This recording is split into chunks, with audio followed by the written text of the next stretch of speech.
Ça fait vraiment chaud au cœur de voir des personnes qui arrivent avec cette positivité dans la vie malgré la maladie et qui prennent conscience que y a la maladie et il y a les enfants et que les enfants ils y peuvent rien malheureusement à ça. Non, rien du tout.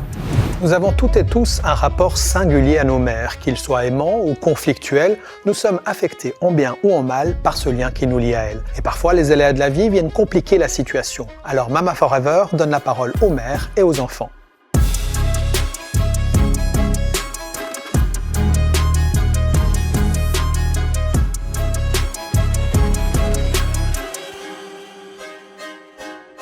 Je m'appelle Célia, je suis éducatrice sociale et j'ai grandi avec une maman atteinte de la sclérose en plaques. Vous aviez quel âge lorsque la maladie de votre maman s'est déclarée? J'avais entre 2-3 ans lorsqu'elle s'est déclarée. Du coup, je l'ai toujours connue comme ça. Quand j'avais environ 6-7 ans, elle a eu une très grosse poussée qui l'a paralysée, qui l'a alitée, qui lui a fait perdre l'usage de la parole. Et là, ça a été le déclencheur dans le fait que, je pense, elle a un peu baissé les bras. Donc, elle a récupéré plein d'aspects, que ce soit la motricité, elle pouvait remarcher, réécrire, reparler.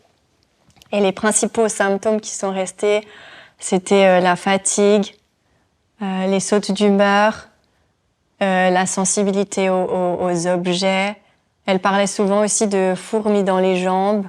Mais ce qui n'est pas revenu, c'est le moral, en fait. Ouais, le moral, il est parti définitivement.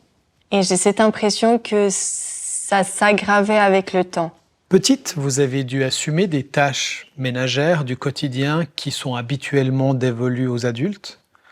Oui, tout ce qui est lessive, aller en course, le ménage à la maison. Je m'occupais beaucoup de mon frère aussi. J'allais le chercher à l'école, je l'amenais à la piscine. Vu qu'elle était tout le temps fatiguée, et on devait quand même beaucoup lui amener les choses ou faire attention à telle chose dans la maison ou pas faire trop de bruit. Et du coup, ça prenait beaucoup d'espace. Ouais. Il y avait un peu cette culpabilité aussi. Elle nous faisait beaucoup ressentir la culpabilité de sa maladie. Si un jour elle allait moins bien, c'était parce que la veille on avait trop crié ou parce que la veille on n'avait pas fait ça comme il faut. Moi, j'ai l'impression que j'étais coupable de la maladie, que je faisais mal plein de choses et que du coup, à cause de nous, la maladie elle avançait et tout ça. Et du coup, j'avais envie un peu aussi, je pense, de protéger mon frère. Et du coup, je l'ai un peu pris comme ça sous mon aile. Vous avez le sentiment que votre maman a essayé de vous épargner des conséquences de la maladie ou elle n'y arrivait pas? Alors moi, j'ai eu l'impression qu'elle n'a pas du tout réussi. Elle ne pouvait pas faire, du coup, ses enfants n'avaient pas le droit de faire. Et c'est quelque chose qui a... En tout cas, moi, ça m'a beaucoup touchée, ça m'a beaucoup impactée et je pense que j'ai perdu... je me suis isolée. Et du coup, par ce biais, j'ai perdu aussi beaucoup d'amis ou je m'en suis fait peu d'amis. Vous avez l'impression que votre maman, en fait, était en dépression? Je pense qu'elle était clairement en dépression de par le fait de juste pas accepter la maladie. Ou de se laisser envahir par celle-ci. Vous me disiez que petite, vous alliez dans des camps de vacances organisés pour les enfants de parents qui ont la sclérose. Et que ces camps ont été assez révélateurs pour vous. Pourquoi? Oui, alors déjà, je pense que ces camps, ils m'ont fait un bien fou parce que il y avait du coup d'autres enfants et je voyais du coup d'autres parents et d'autres situations où je voyais justement les parents beaucoup plus handicapés moteurs, par exemple, ou avec beaucoup plus de symptômes que ma maman n'avait pas. Je voyais que d'autres jeunes, ils avaient un parent atteint de la sclérose en plaques. Malgré le fait que cette personne elle soit en chaise ou qu'elle ait plein d'autres difficultés, ils faisaient plein de choses ensemble. À 18 ans, vous quittez le foyer familial et c'est là que vous tombez, vous, en dépression et ça dure 2 ans. Je pense que j'étais en dépression avant. Moi, j'avais pas le droit d'être malade, j'avais pas le droit d'être triste, j'avais pas le droit d'être fatiguée parce qu'elle était toujours plus que moi. Tous les soirs avec cette boule au ventre chez moi, à entendre ma maman crier parce que on a cassé une tasse, crier parce qu'on a reversé un verre d'eau. Et je pense que le fait d'être partie, mon corps, mon psyché, il a tout lâché et ça m'a fait juste partir en dépression. Moi, j'en pouvais plus et du coup, j'ai décidé à 18 ans de partir dans l'espoir que mon frère vienne avec moi. Il est pas venu. Et du coup, ça a créé une grosse cassure, que ce soit avec ma maman. Du coup, moi, je voulais couper les ponts. Et ça a créé du coup une cassure aussi avec mon frère. Du coup, j'ai plus parlé pendant mon frère alors qu'on avait un super lien. Et je lui en ai aussi voulu à ma maman pour ça. Aujourd'hui, vous reparlez avec votre frère de tout ça? Oui, aujourd'hui, du coup, j'ai un super bon lien avec mon frère. On a des vécus complètement différents. Donc, lui, il parle toujours à ma maman, il est toujours en lien. On a accepté les deux, qu'on avait des réalités différentes et que c'était totalement OK, qu'on pouvait se soutenir là-dedans malgré nos réalités. Vous voyez plus votre maman, un peu? Alors, je la vois quasiment plus. Je l'ai vue Noël l'année passée, donc pas celui-là, celui d'avant. Je pense, très honnêtement, je suis bien dans le fait de pas trop avoir de contact avec elle. Actuellement, c'est un équilibre qui me convient et que j'ai pas forcément envie de revivre cette culpabilité en la voyant peut-être moins bien qu'à l'époque où j'ai quitté. Vous êtes en train d'accomplir une formation d'éducatrice sociale, un métier qui prend soin des autres. C'est un hasard, d'après vous? Je ne pense pas que ce soit un hasard. Je pense que le parcours de vie qu'on a nous amène tous et toutes à un endroit. Et je pense que c'est quelque chose dont j'avais besoin. J'aime prendre soin des personnes, les accompagner dans les situations de leur vie, quelles qu'elles soient. Je pense que le fait d'avoir fait ma formation d'éducatrice sociale, ça m'a aussi beaucoup apporté de pas pathologiser les personnes et du fait que oui, ma maman elle est malade, oui cette maladie l'a envahie, mais en fait ça reste une personne à part entière avec tout plein d'autres choses que la maladie ne définit pas. Et je pense que ça m'a beaucoup apporté, ça me fait grandir et je garde ça en tout cas avec moi.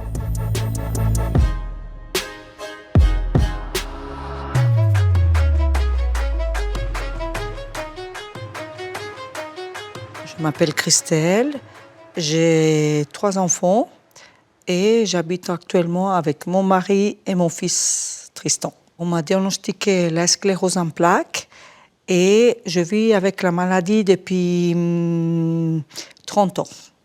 Quand on vous a annoncé la maladie, quelle a été votre réaction? Ni triste, ni joyeuse, vu que je connaissais déjà la maladie. Je me suis dit, on m'a diagnostiqué une sclérose en plaques et je vais vivre au jour. Et puis, on verra plus tard ce que ça donne. On peut dire que vous avez tout de suite accepté la maladie? Oui. Je suis une femme déjà très, très positive, franchement. Et puis, je l'ai pas mal pris. Je n'ai même pas réfléchi aux conséquences, à ce que ça donnerait plus tard. Et je pourrais dire, la maladie, elle m'a attrapée, mais petit à petit. J'ai vécu, comme on dirait, en bonne santé jusqu'à 2020. Quelles sont les séquelles que vous avez aujourd'hui dues à la maladie? Alors, une paralysie tout du côté droit, malheureusement. Le bras, les jambes, c'est tout le côté droit. Pas dans les yeux, ni le visage. Et tout ce qui est cognitif, ça va très très bien. Mais je veux dire, paralysie tout le côté droit. Ce qui veut dire qu'au quotidien, ça vous empêche de faire quoi? Des choses que j'adore faire, donc écrire, cuisiner et nager. Je marche encore à la maison, juste à la maison, avec un rollateur. Et puis, c'est des petites marches. Je fais tout pour pouvoir continuer à marcher et puis me battre pour marcher. Sinon, est-ce que vous sortez de la maison? Alors, je sors de la maison tous les jours. Je vais faire mes courses, je vais aller chez les docteurs. Je fais mes rendez-vous, je vais faire mes loisirs, donc me promener. Je peux au moins sortir et voir autre chose, pas rester enfermée à la maison et puis profiter de la vie. Elle est belle. Aujourd'hui, vous vivez avec votre mari et votre fils Oui. de 23 ans, Tristan. Des deux, lequel est plus aidant? Tristan. C'est surtout Tristan, énormément. Le mari, il vit quotidiennement aussi, mais plutôt dans le déni. Il n'accepte pas la maladie, il dit « oh, il ne va pas m'aider ». C'est plus Tristan, il est beaucoup plus sensible. Quelles sont les tâches que votre fils Tristan accomplit le plus souvent? Alors, m'aider à faire la cuisine, vu qu'il sait que j'adore faire la cuisine. Et puis un tout petit peu à me relever du lit ou à descendre, autrement, rien d'autre. Vous me disiez que quand il sortait, le soir, ou même s'il partait quelques jours, il vous disait « fais attention, maman ». C'est juste? Oui, toujours. Il me dit toujours « fais attention à toi, je ne veux pas qu'il t'arrive quelque chose ». Mais il est très aimant. Et puis, quand je suis dans un coin, tranquille, en train de boire ou qu'on a soupé, il me dit « Ah, mais tu sais, maman, tu es belle ». Je dis « Ah, bah, merci, Tristan. Je suis ta maman, mais t'es belle, maman ». Je dis « Ah, bah, c'est gentil ». Votre fille, qui n'habite plus avec vous, est plus inquiète que lui. Elle est moins optimiste que lui, c'est juste? Oui. Ma fille, elle est toujours inquiète parce qu'elle a toujours peur que je tombe. Et puis elle me dit « Maman, est-ce que tu as une poussée? Est-ce que tu vas bien ?» Je dis « Mais oui, ma fille, ne t'inquiète pas, je suis très bien. Je sais me débrouiller, j'ai les personnes compétentes qui m'aident. Et puis, mais s'il m'arrive quelque chose, tu seras la première à être prévenue. » Mais elle s'inquiète énormément. Elle m'appelle toujours 3, 4, 5 fois par jour pour me dire comment ça va. Ça va être difficile le jour où Tristan va partir de la maison? Non, parce que je vais accepter qu'il fasse quand même sa vie. Et puis qu'il se marie, qu'il ait des enfants, qu'il ait sa vie. Donc, je dirais non, tu peux partir. Moi, je peux vivre. Je vis avec ton papa. C'est ton papa avec qui je vais vieillir. C'est pas avec toi que je vais vieillir. Tu vis ta vie. Vous avez l'impression que Tristan est un jeune proche aidant? Oui. Je dis oui.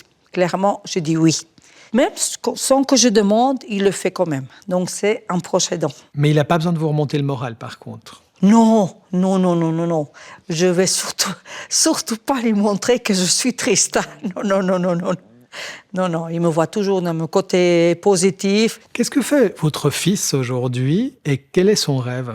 Il est conducteur de train et son rêve était de devenir pilote de chasse, mais malheureusement, ça s'est pas fait. Et il va être pilote d'avion. Il veut être pilote d'avion. Ça, c'est son rêve. Je suis fière et contente de dire, voilà, mon fils, il est pilote, il pilote les avions et puis il va le faire. Il est comme moi, il est très persévérant. Quand il y a quelque chose qui ne va pas, il va insister, il va le faire. Ça, je suis positive sur ce point-là, oui, tout à fait.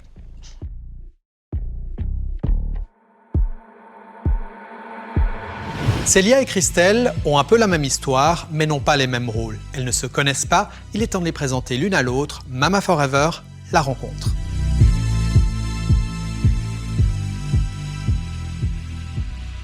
Bonjour. Bonjour.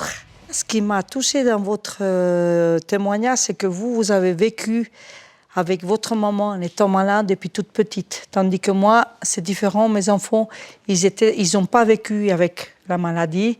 Ils ont vécu plus tard. En ayant une maman malade comme ça, qui a toujours ces crises de fatigue, ces crises qu'elle n'arrive pas, et puis qu'elle n'accepte pas la maladie, c'est quelque chose qui vous a beaucoup, comment je dirais, touché pendant votre enfance et après l'adolescence.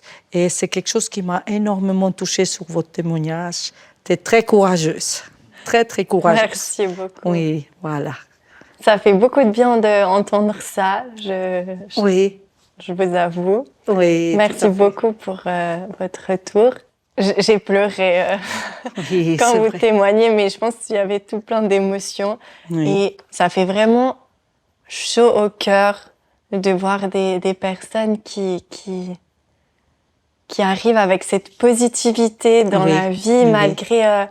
malgré la maladie, et qui prennent conscience que il y a la maladie, et il y a les enfants, et que les enfants Oui. Ils y peuvent rien, malheureusement, Non, à ça. rien du tout. Les enfants, vous y Voilà. pouvez rien, donc vous devez quand même... Vous n'avez pas demandé à que maman elle soit malade, hein, au papa Oui. aussi. Et en fait, j'ai trouvé ça assez touchant aussi, comme vous disiez que vous demandiez pas de l'aide et que votre enfant, il devait vivre sa vie Oui. et profiter. Ça m'a fait beaucoup écho dans le sens où moi, j'ai pas eu ça et je trouve que ça Non. fait du bien de voir qu'il y ait des personnes comme vous et je vous remercie vraiment d'être Oui. venus. C'est ce qui me fait mal au cœur, c'est que vous, les enfants, vous souffrez en silence en voyant votre maman ou votre papa qui est malade et puis qu'il est égoïste d'un côté, qui ne pense pas à vous. Oui, c'est quand la Oui. maladie, elle prend le dessus, Oui, en fait, tout sur à la fait. personne elle-même. Oui, Que ça peut créer des ça situations. peut créer des situations comme ça. Oui, oui, oui, ça c'est vrai. Oui, et puis quelquefois la maladie, ça nous impulse à faire des choses qu'on ne veut pas, qu'on n'aimerait pas, mais on souffre tellement que ça ne nous aide pas beaucoup vis-à-vis des autres personnes. On n'est pas toutes pareilles face à la maladie. C'est pour ça qu'on appelle la maladie aux 1000 visages, parce qu'on Oui. n'est pas tous pareils. Mais au final, ça m'a quand même maintenant amenée où je suis. Oui, Et je tout à pense fait. que malgré tout ce qui s'est passé, Oui. je ne changerai pas les cours des choses parce que c'est vraiment Oui. ce qui m'a amenée Tu peux là. rien changer. Tu peux rien changer. Et puis je pense que ta maman, elle a compris qu'effectivement tu devais fuir tout ce cercle de maladies et puis tout ce qui va à côté. Je ne sais pas si elle a vraiment compris Oui. que le pourquoi je suis partie, Oui. avec l'écho que j'en ai aussi Oui. de mon frère. Oui, tout à fait. C'est mon interprétation. Tant qu'elle n'accepte pas qu'elle est malade, qu'il y a des choses qu'elle peut plus faire, qu'il y a des choses qu'elle peut faire, que la maladie, ça l'a touchée aussi psychiquement. Et Tout je à pense qu'elle verra pas le pourquoi je suis partie. Non, non, elle verra pas. Du coup, par rapport au fait que je suis partie de la maison, est-ce que vous, ça vous fait peur que Tristan parte un jour de... Non, ça me fait pas du tout peur parce qu'il doit vivre sa vie. Il doit se marier, il doit faire son travail, son métier. C'est le cours de la vie. Donc ça me fait pas du tout peur parce que moi j'ai les bonnes, comment je dirais, j'ai les bons outils, j'ai les personnes qui s'occupent de moi, je suis tout le temps accompagnée. J'ai des vrais voisins donc dans mon bâtiment qui sont très compréhensibles. Si j'ai un problème, j'ai qu'à appeler et puis il n'y a pas de souci. Donc ça ne m'inquiète pas du tout qu'ils partent de la maison. Au contraire. C'est quelque chose qui vous rendrait heureuse qu'il fasse ça. Ça me rendrait très heureuse qu'ils partent et qu'ils vivent sa vie. Et puis c'est pour ça que je dis toujours les week-ends, sors, t'occupe pas de moi, c'est ton âge, tu peux sortir. Vas-y, sors. Mais c'est beau à entendre parce que c'est quelque chose, je pense que moi qui m'a manqué auprès de ma maman, que le fait d'être heureuse ou contente pour moi quand j'accomplissais peu importe quelles étapes de ma vie. C'est ça, oui. Non, et c'est ça qui m'attriste, que tu n'as pas pu vivre ta jeunesse. C'est ça. Et c'est beaucoup de charges psychologiques que parfois, je trouve, on minimise dans la société actuelle. Peu importe si ça s'est bien passé ou mal passé, mais c'est quand même... Oui, c'est quelque chose que tu dois... qu'on doit assumer, puis qu'il y a des personnes qui ne comprennent pas, hein, ça c'est vrai. Proche aidant, c'est dur quand même. Hein, c'est juste qu'en tant qu'enfant, accepter d'être coupable et ne pas comprendre pourquoi, parce que ça veut dire que quand on est enfant, on se dit... Ah, mais en fait, ma maman, elle est malade à cause de moi, mais qu'est-ce que j'ai fait? Tout à fait, oui. Du coup, ça nous renferme beaucoup. En tout cas, moi, ça m'a beaucoup... Oui, ça vous enferme énormément, ça c'est clair. Qu'est-ce que je fais? Est-ce que maman, elle est malade à cause de moi? Pourquoi elle est malade? Mais il ne faut jamais vous dire c'est à cause de vous. Jamais. Ta maman, elle trouvera bien les outils ou les personnes qui pourront l'aider et puis qui pourront faire le nécessaire. Parce que tant qu'elle n'accepte pas sa maladie, ça va être dur pour toi et toutes les personnes qui sont à côté d'elle. Hein. J'ai encore une question. Oui. Parce que moi, j'ai l'impression que ma maman, il y avait aussi beaucoup ça de la peur, alors de ne pas accepter la maladie et la peur que le lendemain, ce soit encore pire, qu'elle puisse pas marcher. Elle avait peur, elle avait peur. Et je voulais savoir si vous aviez un peu ça, enfin, comment vous vivez. Alors, non, parce qu'on m'en a parlé, qu'est-ce que ça donnerait tout ça, et moi, j'ai jamais eu peur. J'ai jamais dit, je vais me trouver paralysée, je vais me trouver... non, j'ai jamais eu peur. Moi, je vis au jour, Et j'ai dit, bon, c'est vrai que j'aime pas maintenant pratiquement faire beaucoup de projets pour d'ici 2-3 semaines ou 2 mois. Ça non, mais je vis aujourd'hui, je suis là et je suis déjà contente et fière tous les matins de pouvoir me lever, de dire, voilà, c'est un nouveau jour qui arrive. Je me lève, je suis fière et je peux encore marcher un tout petit peu, mais je dis tous les jours, je dis, merci, tu peux marcher, ça va. C'est trop beau. Non, c'est pour ça, j'ai toujours le sourire dans le visage. Parfois, je suis gênée, mais c'est comme ça. Très beau sourire. Faut Oui, le garder. merci, oui. Bah oui, il faut continuer.